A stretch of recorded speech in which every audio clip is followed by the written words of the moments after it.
Ang mga retiradong general na sumabak na sa politika ay pinagbabawalang mga kampanya sa kanilang pagdalo sa nakatakdang PMA Homecoming at Graduation sa lungsod ng Baguio sa Pebrero 20, 2016. Handang-handa na ang parade ground ng Camp Gregorio del Pilar ng PMA sa Baguio City sa inaasahang mga dadalo sa Alumni Homecoming na mahigit sa 1,500 mga Cavaliers sa araw ng Sabado. Nilinaw ni Colonel Noel Toyato, ang hepe ng AFP Public Affairs Office, ang mga guidelines na ipatutupad ng pamunuan ng PMA sa mga dadalong Cavaliers, partikular sa mga alumni members nito na sumabak na sa politika.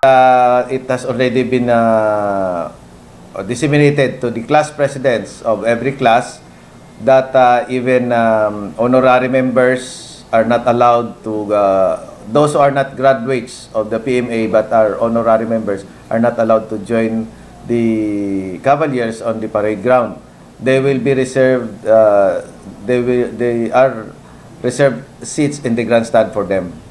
And political activities are a no-no inside camp, and it includes Philippine Military Academy grounds.